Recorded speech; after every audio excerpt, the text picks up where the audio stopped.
Okay, time for another lecture. Let's let everyone in.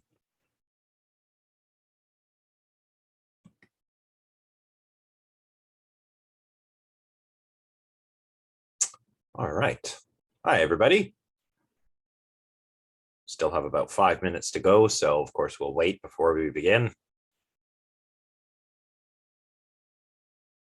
Let's get the screen share going.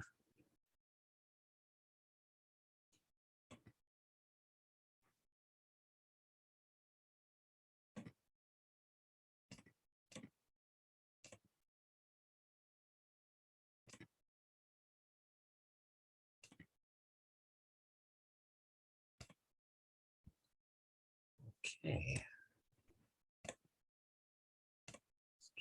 Everything out of the way here. All right, so we'll just hang out here for a few more minutes, wait for more people.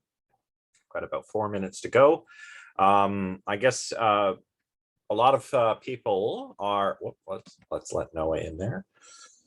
A lot of you are probably still busy working on your proposals, which are due tomorrow. So what I thought I would do today is we'll sort of dip our toes into chapter 7, which is all about attitudinal theories. And we'll only cover the first section today because, of course, needless to say, it is rather dense, and we are going to be recollecting some ideas that we've already covered previously, like in the earlier chapters of the book. Also, we're going to be talking about some things from the previous chapter, which was all about perceptual theories. We'll be talking about some of those elements which I did not discuss last time. And this will help kind of, I think it'll help us to all sort of keep ourselves oriented toward where the authors are trying to take us with this chapter. And this looks like it's going to shape up to be a very interesting chapter, though. So that said, we'll just wait a couple more minutes, and then we'll get going. Oh, and of course, after we do this is what I meant to say. I will hang around for a little bit in case anybody has any last-minute questions or concerns about the essay proposal. So yeah, that's what I meant to say there. So we'll sort of begin chapter 7 and then talk a little bit more about the proposal for whoever might wish to do that, and then we'll wrap it up. Excellent. Yes, I think this is a good plan. It's just I don't know. It seems the further into the semester we get, the more hectic everything becomes. So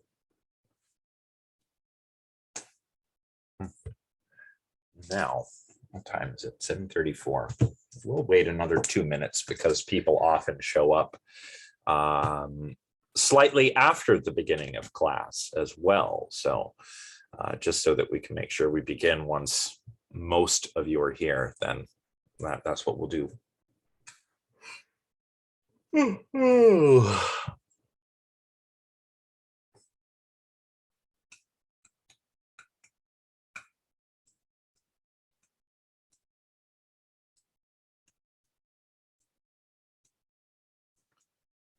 see.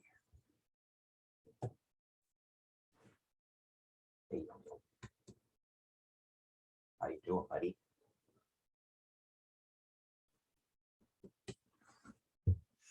Okay.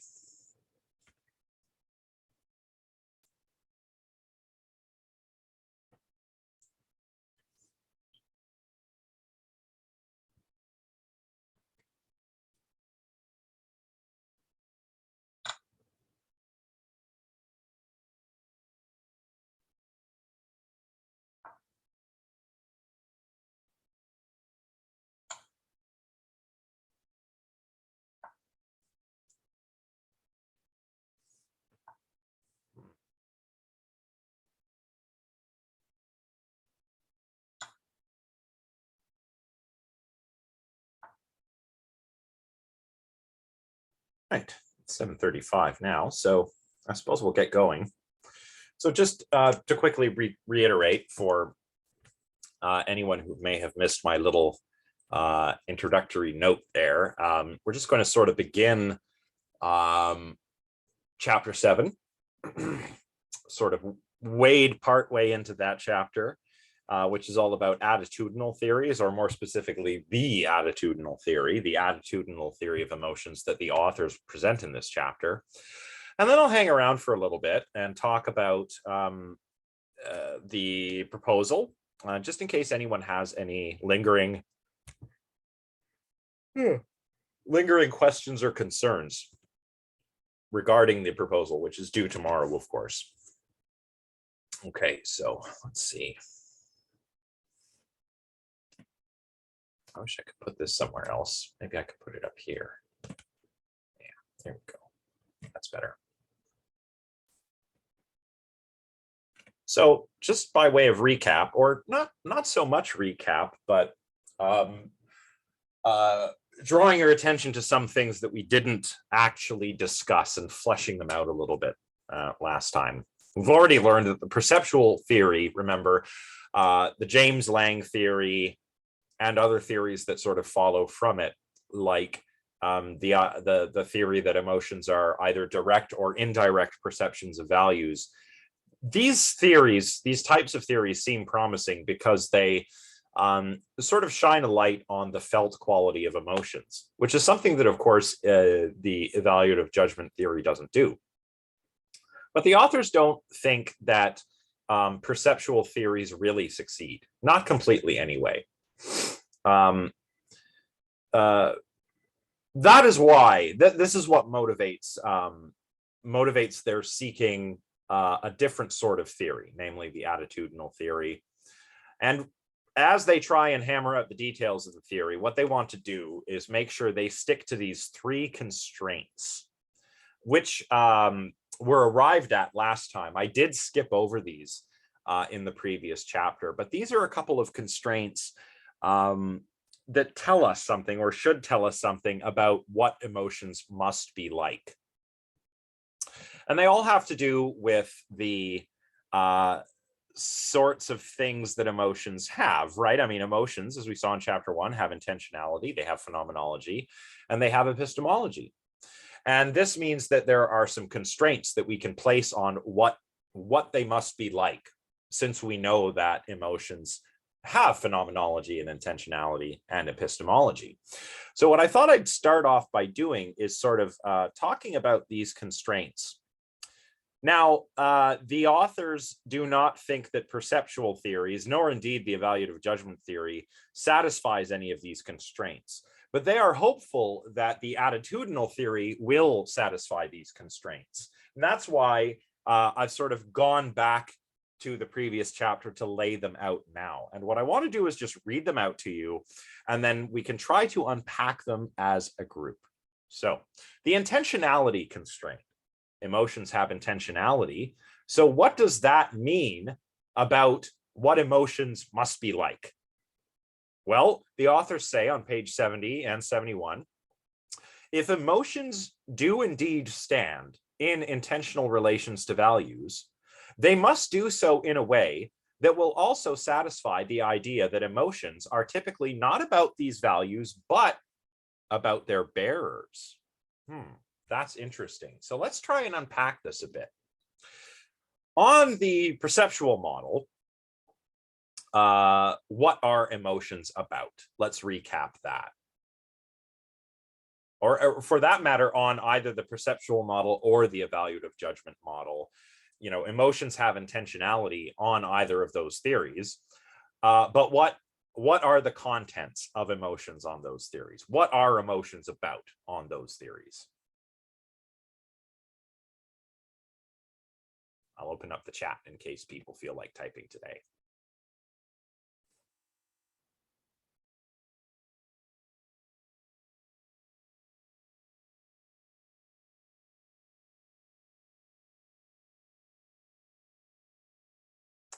It's a quiet Thursday evening, isn't it? Well, I suppose I understand that. I'll take a crack at it.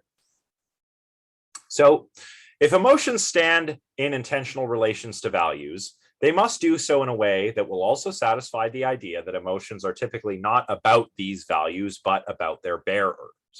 So on the evaluative judgment theory, emotions are value judgments.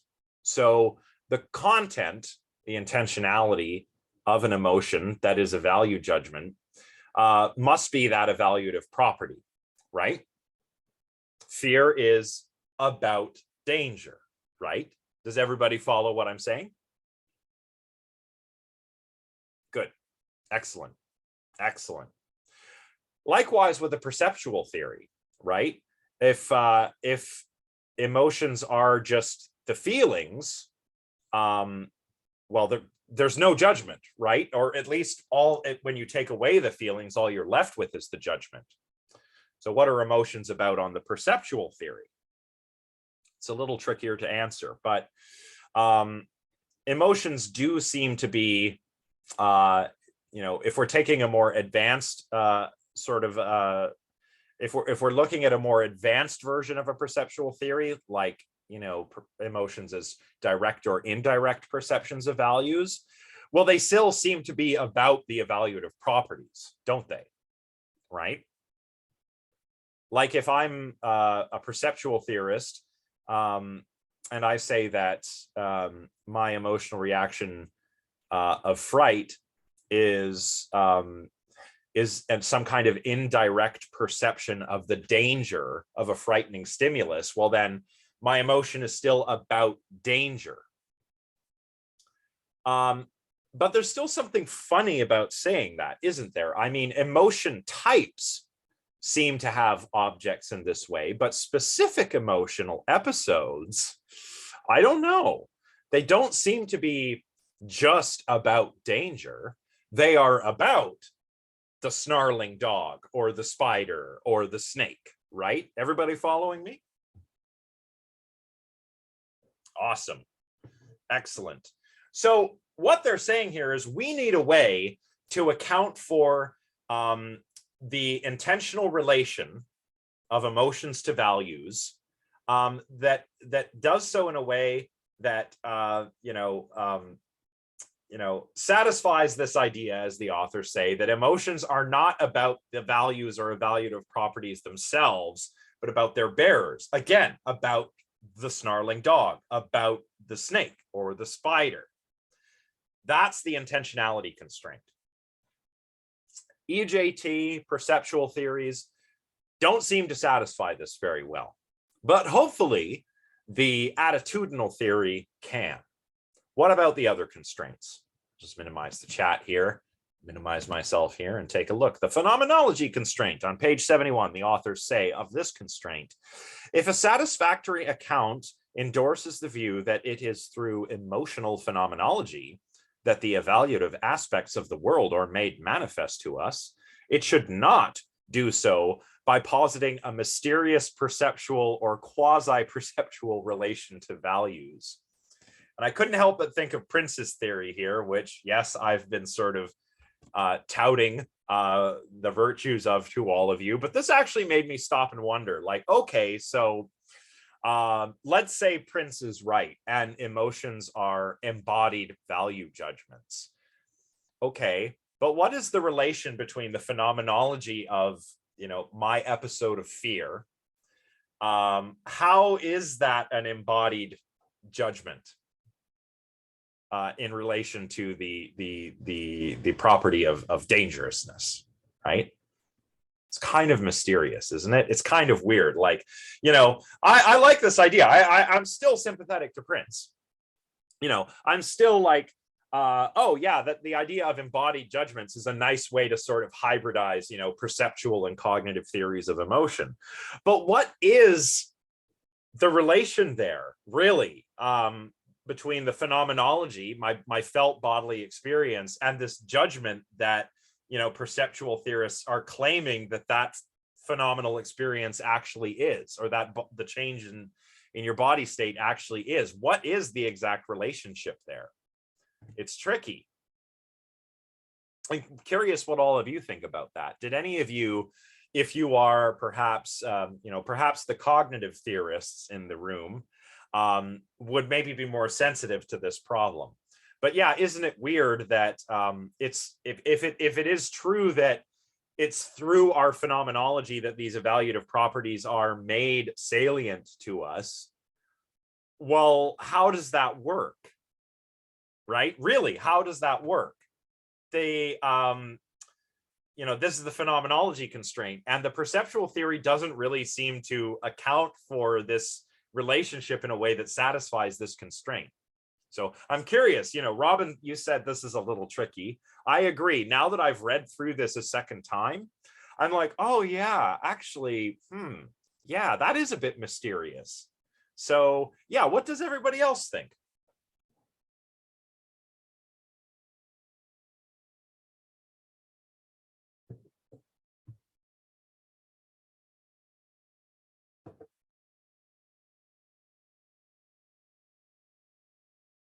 No problem. Take your time, everybody.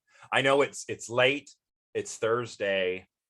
The weekend's coming, and our cognitive resources have probably been spent earlier in the week. So yes, everybody take their time.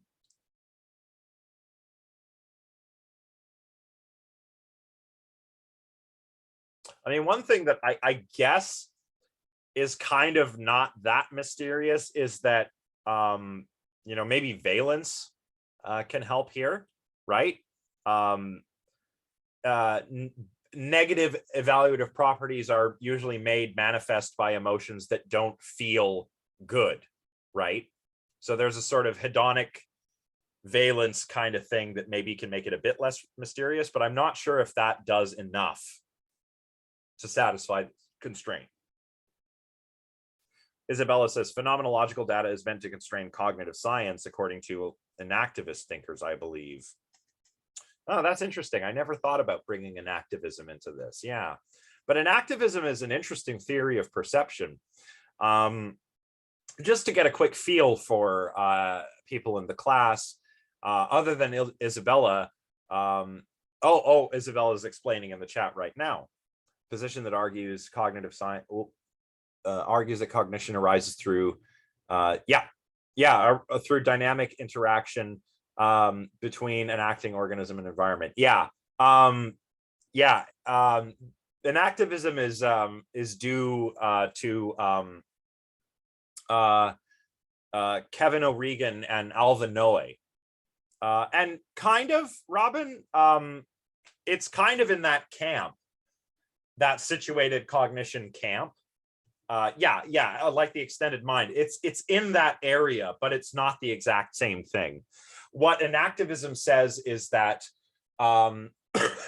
we can account for a phenomenal experience by appealing to certain sensory motor contingencies, just ways that are sort of ready to hand of interacting with the world. That's where phenomenology comes from.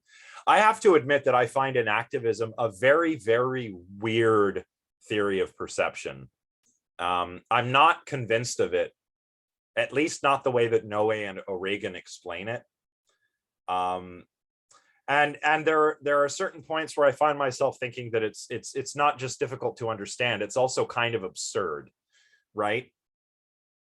I mean, as Jesse Prince says in a paper he writes that's critical of enactivism, enactivism is saying, like, imagine looking at a wall. The what it's likeness of that experience, the phenomenality, the qualia, are all dependent on all of the sensory motor contingencies that are available to you.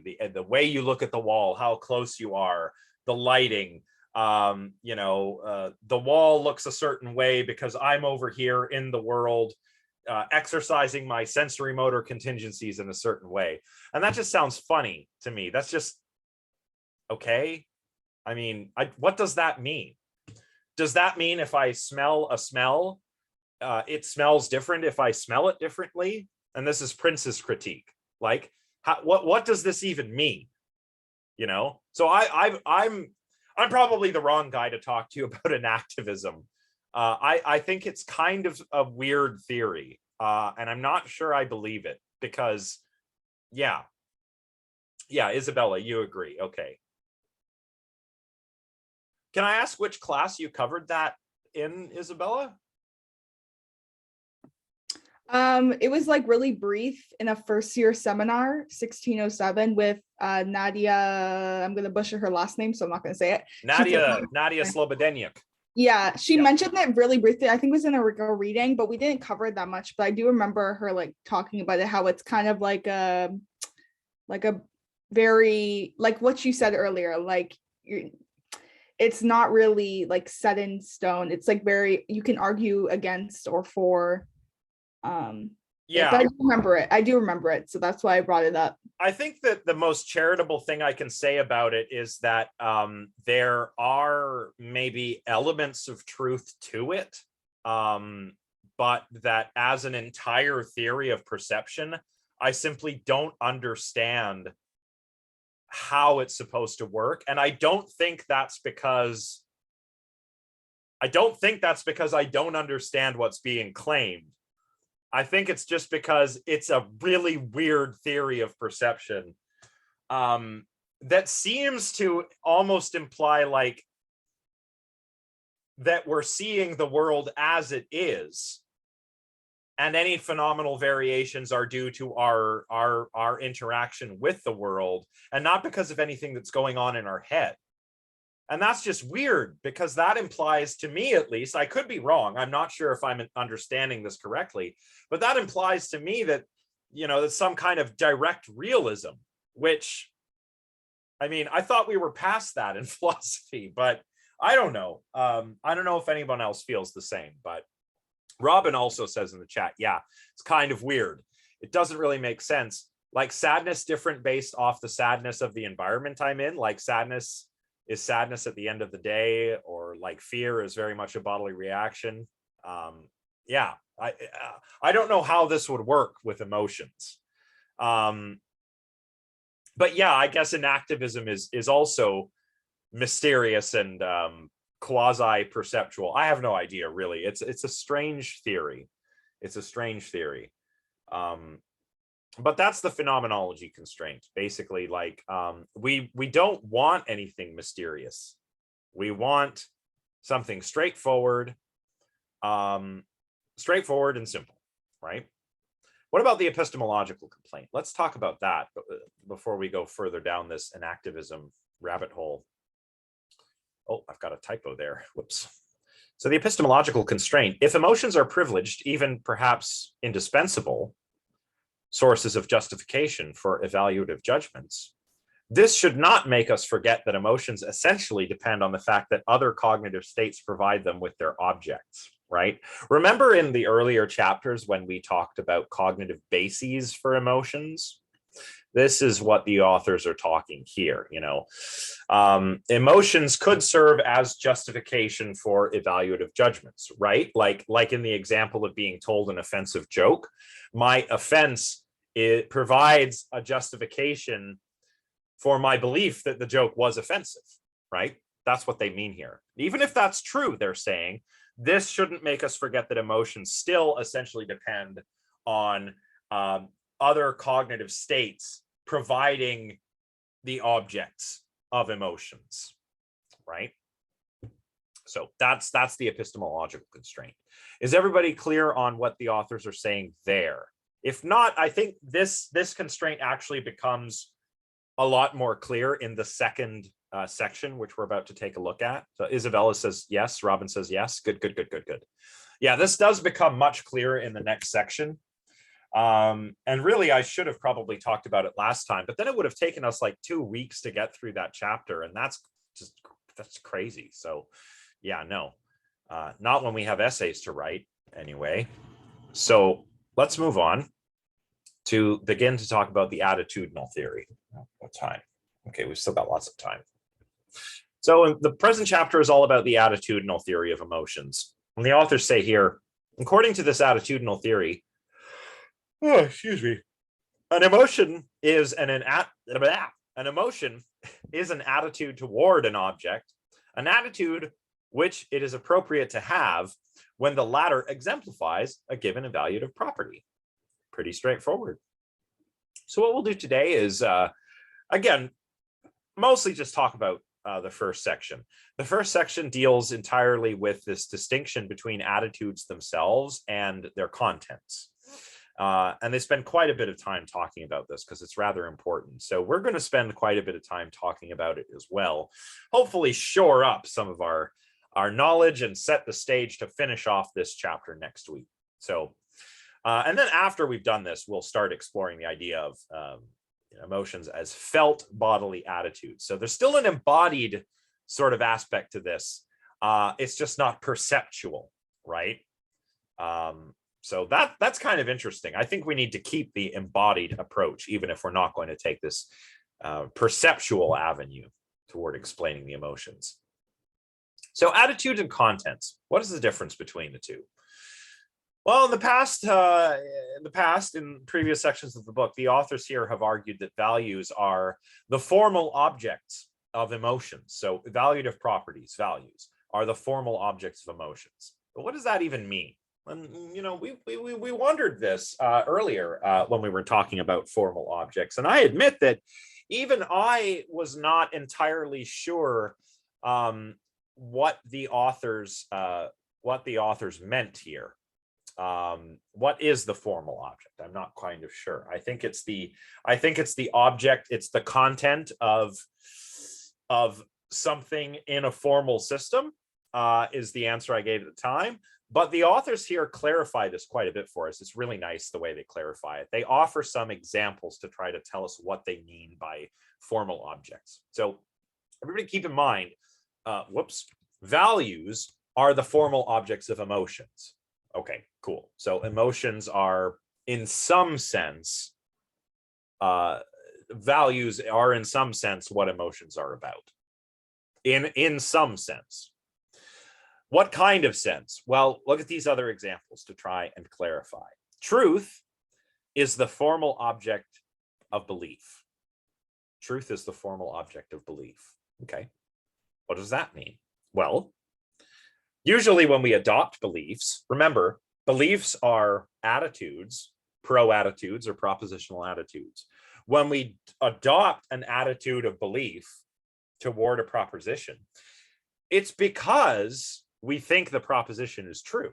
Now, granted, of course, you can have false beliefs. We know this, right? We can have false beliefs.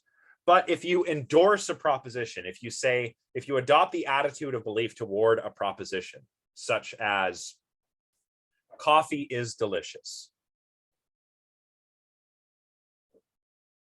And how on a day like today? So if you believe that coffee is delicious, it's kind of implied that you think that is a true proposition, right? Even though you could be wrong, right? We can have false beliefs, right? Jones believes the earth is flat, yeah, that's false. But Jones thinks it's true, right? So truth is the formal object of belief. All right, just like values are the formal objects of emotions. What else? Oughtness can often be a formal object of desire. Desire, remember, is also an attitude. How is oughtness its formal object? Anyone want to jump in and try and say why? I'll wait a moment in case people wish to type. Oughtness. Yeah, I thought it was funny the way the authors used oughtness. Ought, should be, ought to be. Oughtness is a formal object of desire. That something ought to obtain is a formal object of desire, right? If you desire to bring about P, then that's because P should obtain, right? You have this desire. Like if I desire a cup of coffee, there's an oughtness there. Like, oh, I don't have a cup of coffee, but I ought to. I desire a cup of coffee, so I ought to have one, right? So this oughtness, this kind of normativity is the formal object of desire. Yeah, so, okay, yeah. So Robin, that makes sense. Yes. Yeah, sometimes, yeah, same. Well, you know, these authors, I think their first language is Italian, right? They're very, very fluent in English, but yes, sometimes they employ words differently than we would, you know, than perhaps a native speaker of English would. Maybe. Oh, Isabella's comment. What's impossible? Let's see. In virtue of the nature of desire, to desire something without it being presented as something that ought to be, or that one ought to be doing. I don't think that's impossible. Yeah, the what you desire, the specific object of your desire is something you want that currently isn't, right? So that's the specific object. So the formal object is the oughtness, right? I don't have a cup of coffee, but I desire that the situation obtains where I do have a cup of coffee. Desire. So the specific object of my desire would be the coffee. The formal object is that oughtness, that scenario where I have a cup of coffee should obtain. Does everybody follow me there?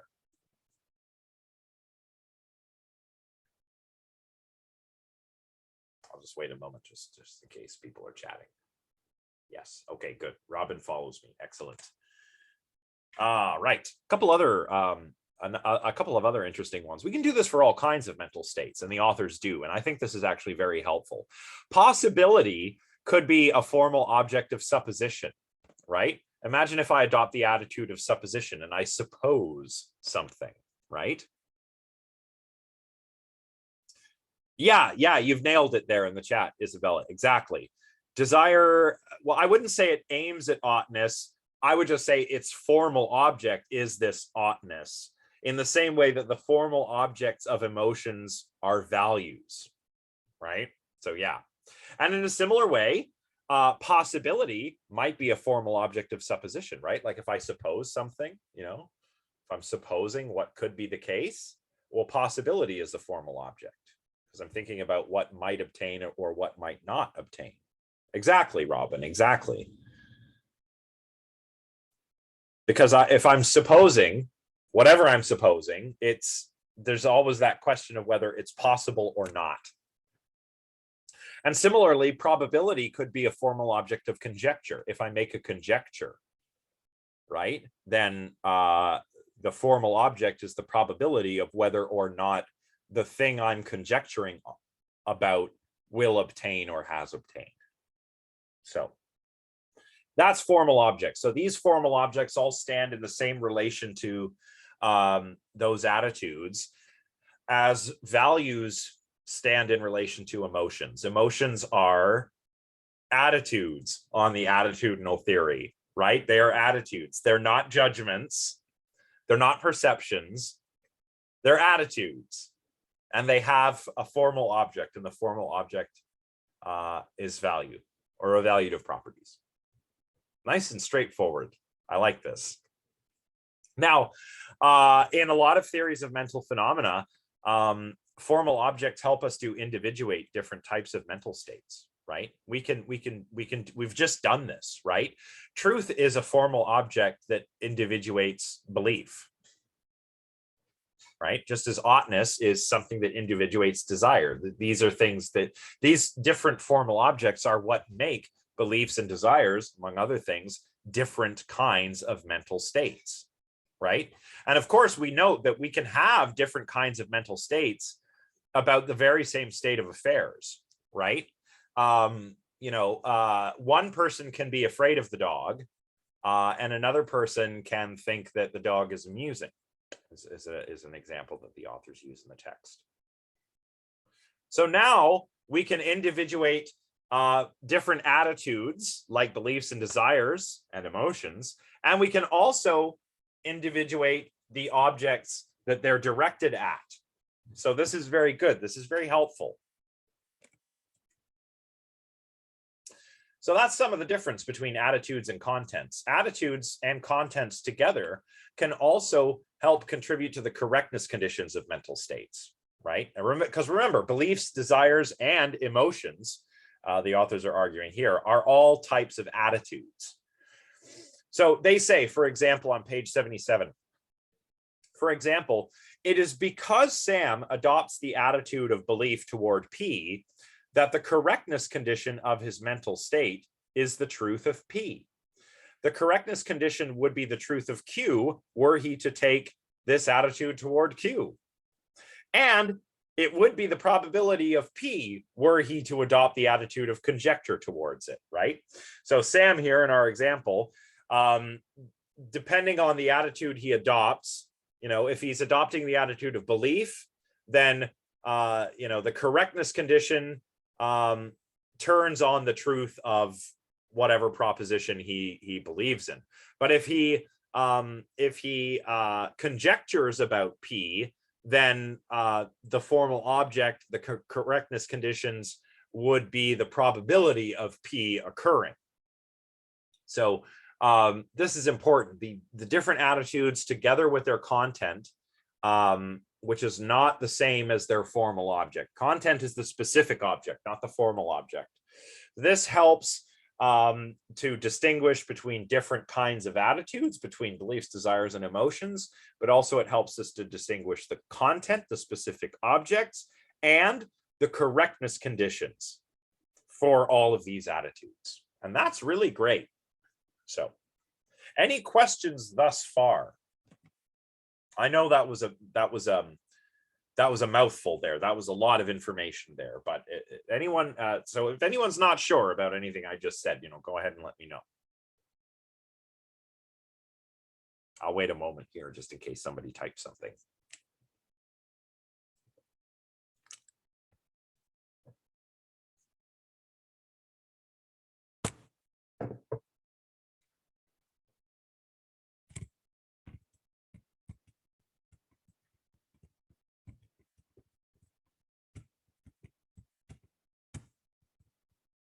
All right, so everybody seems kind of clear, I suppose.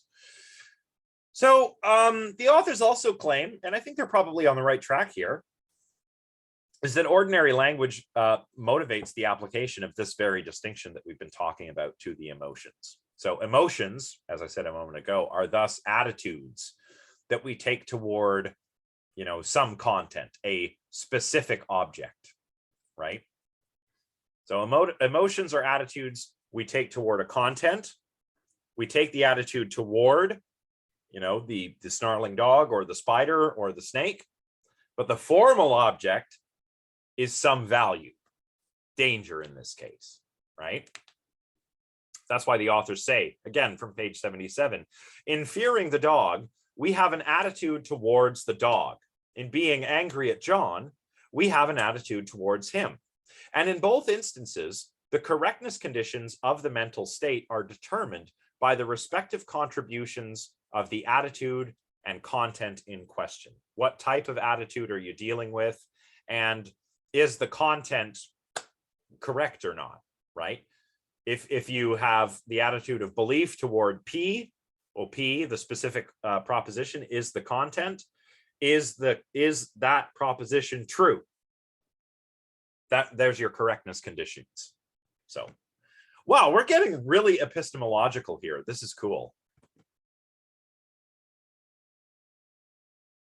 I would say if the dog is dangerous, then it would be correct.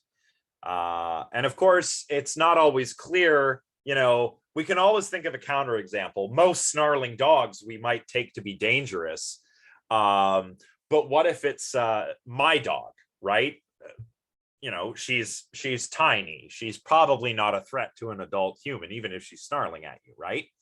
Or maybe a big dog is snarling at you, like a big giant Rottweiler is snarling at you and it looks very frightening. But really you're a dog trainer and you're just training the dog to do that because the dog is going to play a vicious dog in a movie or something, right? So you can always think of, weird examples to the contrary, but yeah, like a poisonous spider, right? I mean, and remember, one of the virtues about the perceptual theory that I hope also applies here is that we can treat cases like this as perceptual illusions, right? Yeah, I think so. but I don't want to get that tight with my you know, stuff, because well, I mean, yeah, I guess, see, you can, you know, you're experiencing the emotion, you know, if you're frightened by a spider that's not poisonous, then you are really afraid. It's just that your fear is neither correct nor justified, right? So, you know, it's kind of like a Gettier case, but for emotions instead of knowledge or belief, right? And, you know, I've used that here and there throughout this class. Does anybody know about Gettier cases?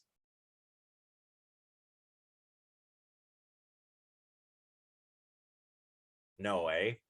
I'll reiterate. Okay, so Edmund Gettier came up with these famous cases that are now called Gettier cases that kind of undermine this, you know, justified true belief account of knowledge, right? So what is knowledge? Well, since Plato, one of the principal ways of understanding what knowledge is a justified true belief. So beliefs, you know, as the authors say here, beliefs, if they're justified and true, then they count as knowledge. So that means that, you know, beliefs, true beliefs, have justification and correctness conditions, right?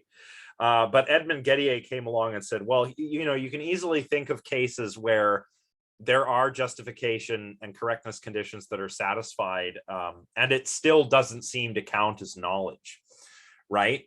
Like, you know, if I'm looking at, you know, if I want to check the time, I check my watch, or I don't have a watch, I check my phone, right? 8:12 right here on my phone. So I have a justified true belief about what time it is, right?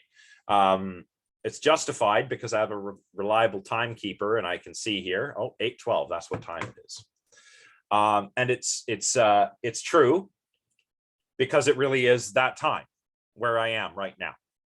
So I know what time it is, right? I can say I know what time it is. A Gettier case would be like if I walked into a room and there was a broken clock on the wall, and, you know, broken clocks are right twice a day, right? Now, maybe the clock reads 4 o'clock and I'm like, what time is it? Oh, I look at the clock, it's 4 o'clock. Now, unbeknownst to me, it actually is 4 o'clock, right? So I have some justification for my true belief that it's 4 o'clock, but is it a good justification, right? The clock is not a reliable, the broken clock is not a reliable timepiece. I just happened to walk into the room at the right time, right? So that's a Gettier case, right? Here I seem to have a justified true belief, but is it knowledge? It doesn't seem to be knowledge because it's a broken clock, right? Yeah, pretty trippy. And it's the same with emotions when people talk about justification and correctness conditions for emotions. You know, if I see a poisonous spider or a venomous spider, technically, then I am correct and justified in my fear. But if I see a spider that is harmless and I feel frightened, well, my fear is not correct because there's no danger there. And it's also not justified because it's, you know, at least it's not well justified. So, and what the authors are saying here is that emotions are like this. Emotions are attitudes, just like beliefs and desires. We take the attitudes toward a specific object, not a formal object. Our emotions have formal objects, but that's not what they're directed at. They're directed at specific objects. They're directed at the snarling dog, not danger. They're directed at the snake, not danger, right? That's what the authors are saying here. So everybody clear on that?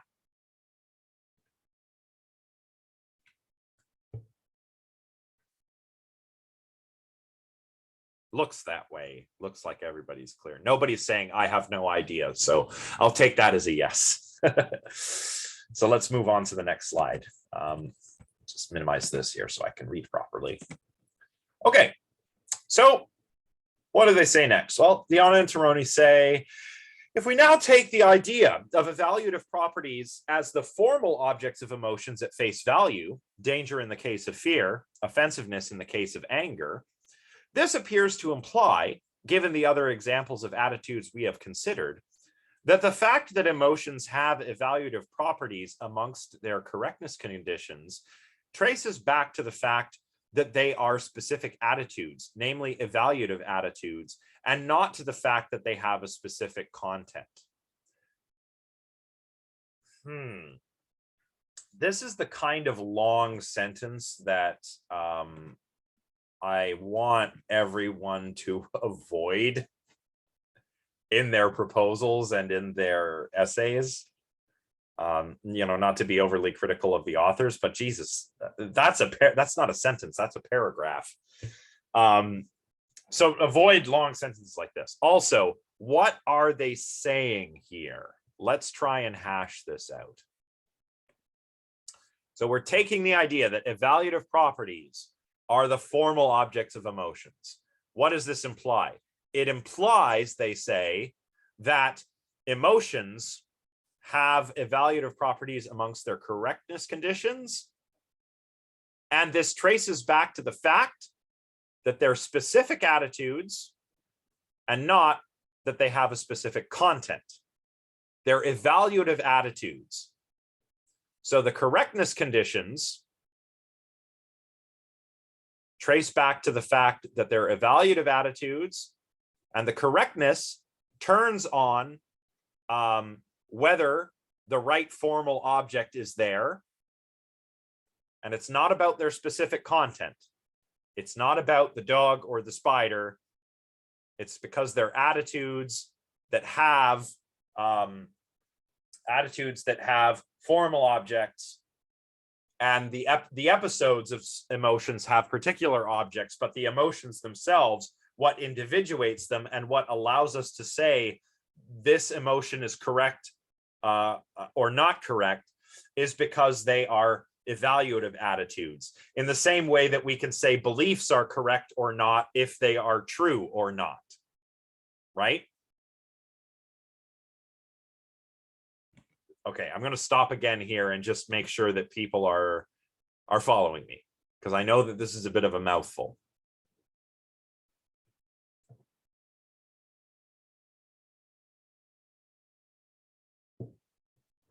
Okay, no, I understand. I understand. This is confusing. This is confusing. Okay, so let me try and reread this and see if I can put it in my own words. Let's see.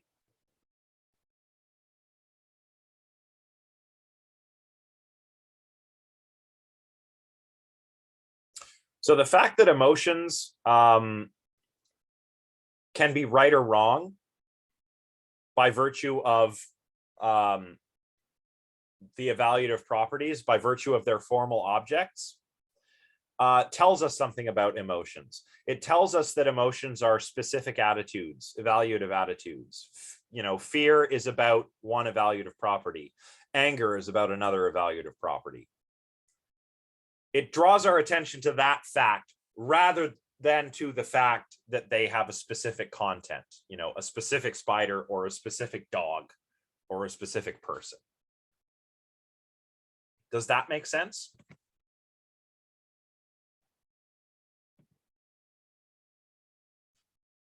Okay. I think that is what is being said here. Again, this is a really long sentence, and really long sentences are hard to understand. So I wouldn't write a sentence this long. This ought to be 3 sentences, easy. So yeah, so evaluative properties are the formal objects, and this implies that emotions, one of the things, evaluative properties are part of the correctness conditions. This traces back to the fact that they're specific attitudes and not that they have a specific content. It tells us more about what emotion types are, and it doesn't focus so much on the specific objects, right? The focus is on the formal object and not the specific object. And on this analysis, what the authors call the particular objects of emotions are what bear the evaluative properties. The particular objects are not the evaluative properties themselves, right? So the particular objects are what bear the formal objects, right? the objects of our emotion, the particular objects of our emotion, are not the evaluative properties. They are the objects, people, events, scenarios that elicit the emotions. But those things, those particular objects, are what bear those evaluative properties. An example. Okay, so let's try an example. So on this analysis, the particular object, let's say a dog, a snarling dog. Let's go with the running example. We got a snarling dog. And that bears the evaluative property of danger, right? Because again, recall, if a dog snarls at me and I go, ah, and you say, Josh, what are you afraid of? I don't say, I'm afraid of danger. You know, we don't do that. I say, I'm afraid of the dog, the particular object. But why am I afraid of the dog? Because that particular object is the bearer of the value, danger. See what I mean? Right. I mean, this is just so intuitive. How did it take this long to get here in the textbook? Like,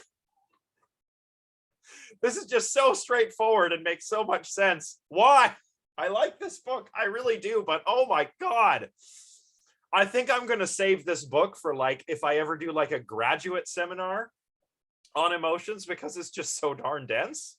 And I'll get a different book for undergrads. But like, holy moly, chapter 7, and we're just getting to this.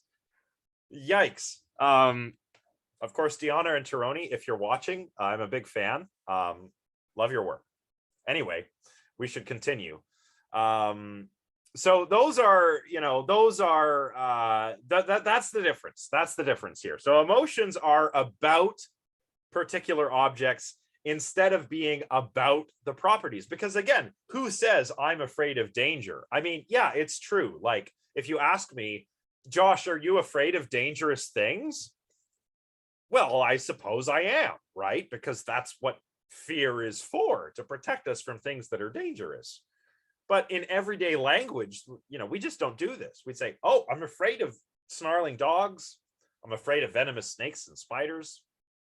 You know, I'm afraid of getting hit by a bus. You know, particular objects. These are particular objects. And they just happen to bear the evaluative properties, which are the formal objects of the emotion types. So this is different from the perceptual model, where on the perceptual model, you know, my bodily reaction is a value judgment, either direct or indirect, and it picks out an evaluative property. Well, but we saw that we just don't do it that way, do we? We don't do it that way. We don't go, ah, danger. We don't. We go, ah, that dog, it's going to attack, or that snake is going to bite you. So yeah, that's what I'm saying. Okay.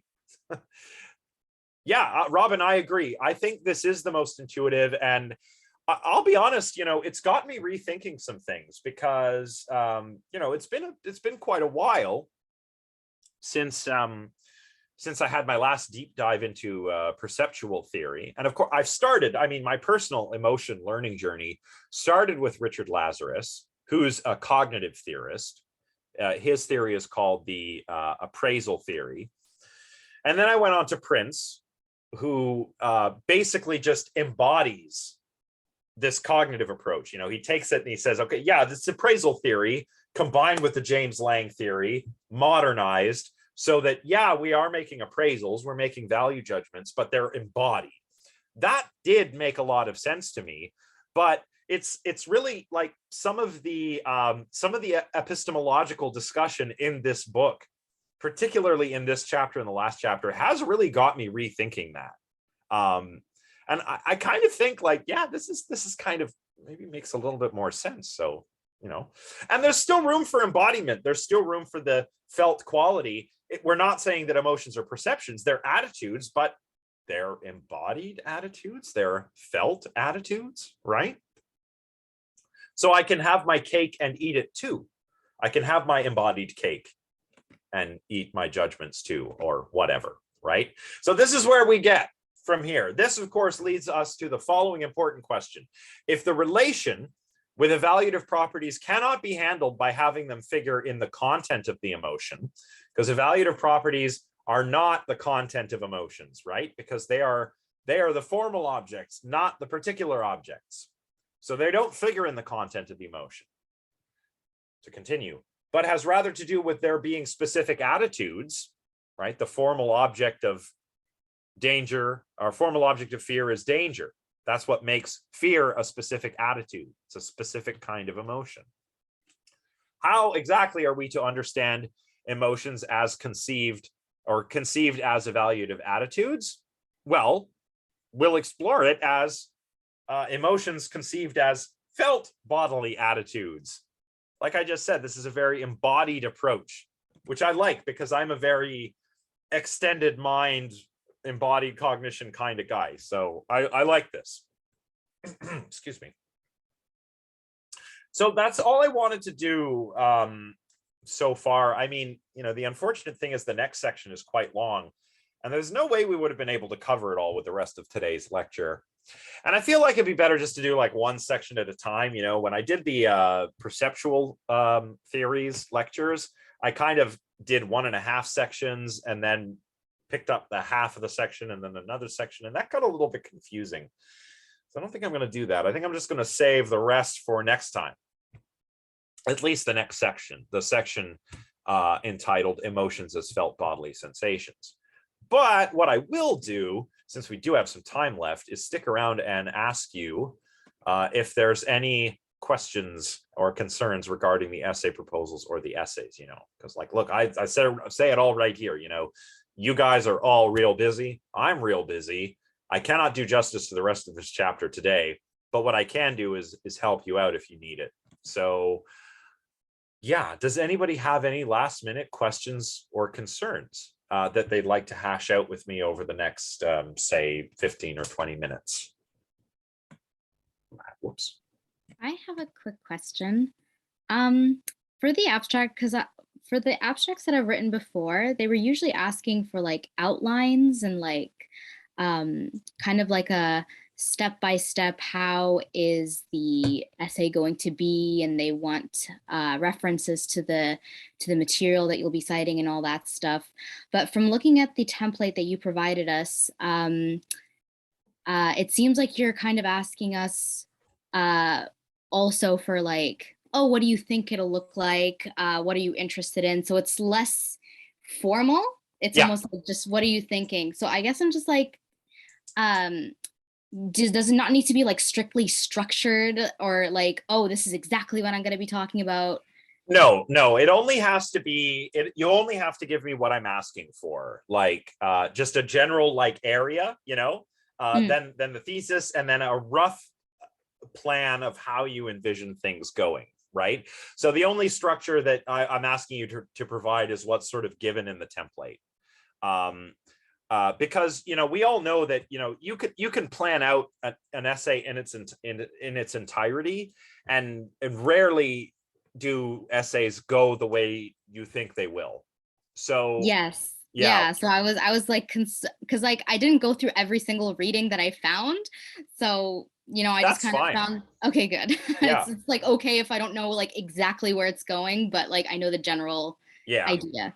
Yeah, like you can say something like in your plan of attack, like, oh, I'll use Deonna and Teroni 2012 to introduce key terms and ideas, and then I think I'll use Prince 2003 to lay out an example of an embodied theory of emotions, blah, blah, blah. Like, just that's all I'm really looking for. I just want a rough outline because, if anyone's going, like, looks like they're planning to go in some direction that won't work, I can just stop you and I say, whoa, how about this instead? Right. So that's the whole point. Okay, great. And in your feedback, you'd probably like give us more like guidance on like how to like focus it more, probably, right? Yeah, like if I tend to do it this way, like if I see that somebody's on the right track with something, I'll say, yes, keep doing that. But if I think a change, I'll be like, I suggest maybe do it this way instead, And if someone's completely in the wrong direction, I'll just say, no, don't do this. Meet with me and we'll come up with a different plan of attack together, you know? Okay, perfect. Yes, because I know like the general idea, but like I think maybe where I'm struggling the most is tying it to the technical terms that we use in the course. Because like I feel like the stuff that we're learning can get very almost mathematical or scientific in a way. Yeah, it can. So that's where I struggle the most. I would stay away from like the epistemology, I mean, this book is very philosophy of mind heavy in that sort of ordinary language analytic tradition. Yeah. And I don't expect everyone to do their essay that way. Like, we've got psychologists in the room. We've maybe got some philosophers who are more interested in the continental tradition, right? And I mean, it's fine. All of that's cool, you know.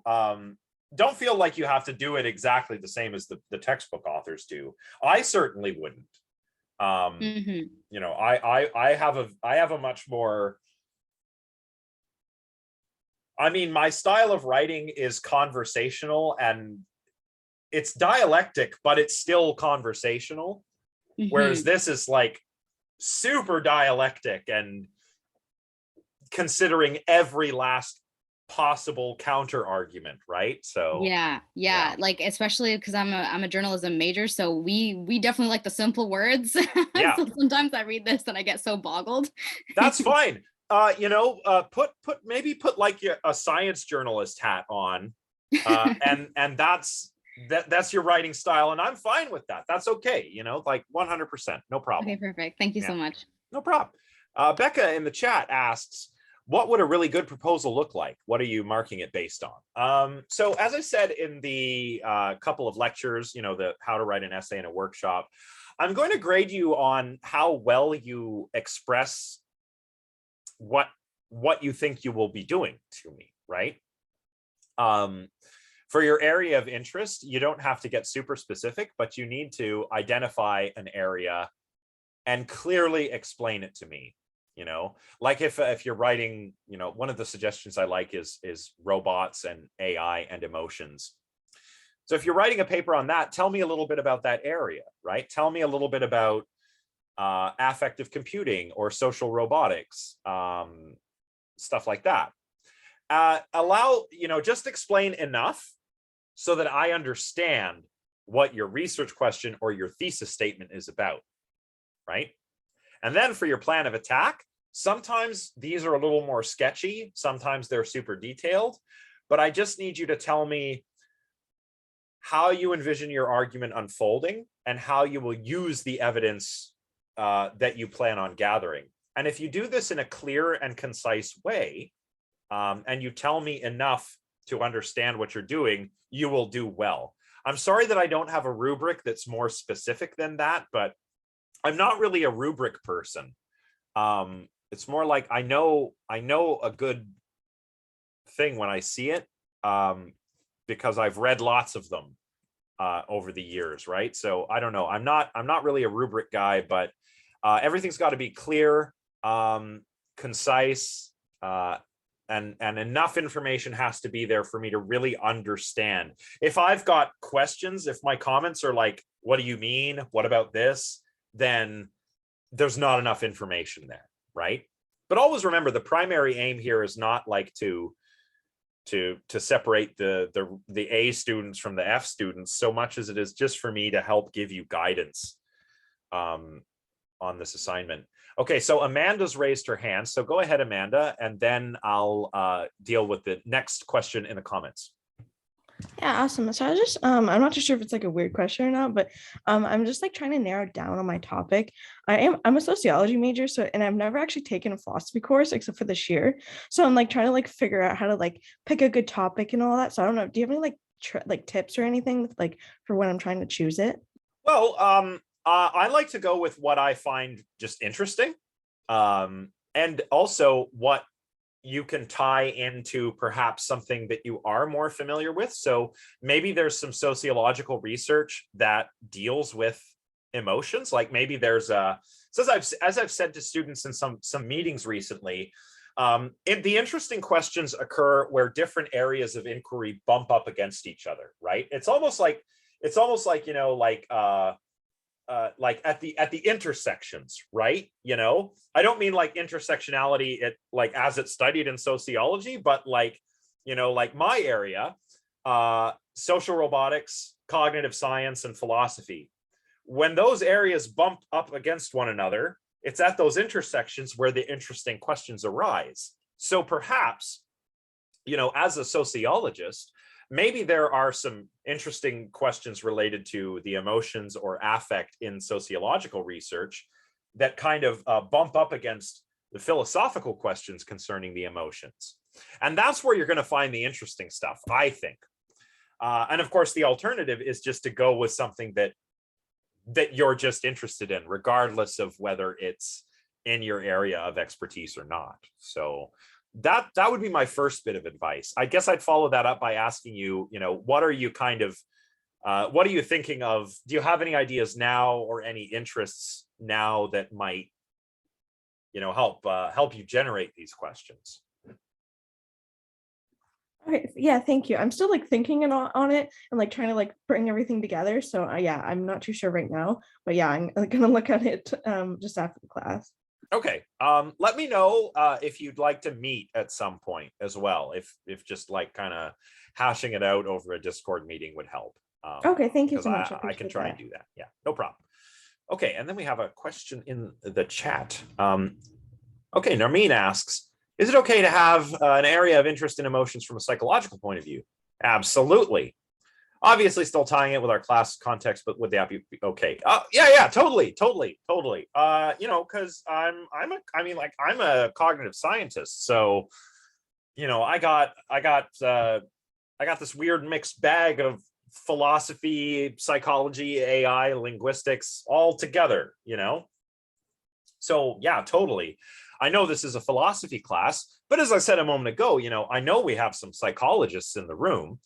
And if you want to write a psychology paper, as long as you are attuned to some of the philosophical issues that we're discussing, I think that would be fine. I've said this before, you know, good science is philosophically aware, right?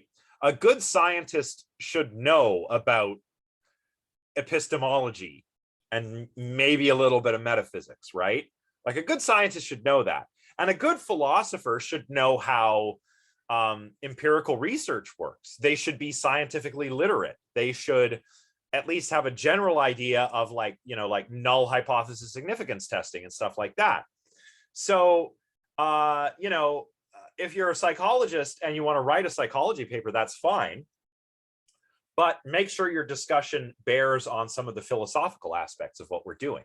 Likewise to the philosophers, if you're writing a pure philosophy paper, if there's empirical evidence that can help you answer your question, use it. Absolutely. Don't just sit there in the armchair and think about it. If there is an empirical answer, make use of it and push your philosophy forward even more, right? Exactly. You know, there are different philosophical theories of the emotion that maybe there's empirical evidence that can help us adjudicate between them, right? Or maybe there are experimental methodologies in psychology that can be improved by reasoning about our fundamental assumptions and our fundamental methodologies by doing philosophy. See, philosophers and scientists shouldn't be enemies. No, we're on the same team. We're both after truth, right? And it is exciting. You're right. So that's what you got to do. You know, if you're going to write a psychology paper, then maybe you can use psychology and research to adjudicate between different theories of emotion, for example. Yeah, so absolutely. All right. 8:40. Anything else? Some people have already left, but I'll stick around if there's any more questions. One more question, just following up on the reading response, the second reading response. Have you gotten through those? Because I know I submitted mine late. I don't know if you didn't get to mine or not. No, I apologize. I'm still not finished them yet, and I'm I'm quite behind, and I am sincerely sorry about that. No, that's okay. I know you've got that conference happening and everything, so. Yeah, it's just been it's been a while. And reading week didn't help. I don't know why. Reading week worse, but I'm gonna have those done. I'm going to try to have them done at the same time as I have your topic proposal feedback. Okay, perfect. Thank you. Yeah, so sorry about that, but I am doing my best. But I'm so sorry that I haven't got that done yet. So I'll okay. get it done as soon as I can. We're all But busy. yeah, I haven't forgotten anyone. And look, so far, no one's in danger of failing, except the people that haven't submitted work. So, and even most of them have already contacted me about the circumstances. And so, like, yeah, it's not like I wouldn't worry about anybody doing badly. And I haven't forgotten about anybody. So, but yeah. Right. Anything else? Okay. I suppose that's it then. So, welcome everybody. And I'll see you all next week. And we'll cover the next section, which is all to do with this felt bodily attitude stuff. So thank you, everyone. Have a good weekend. See you next time. All right. Bye.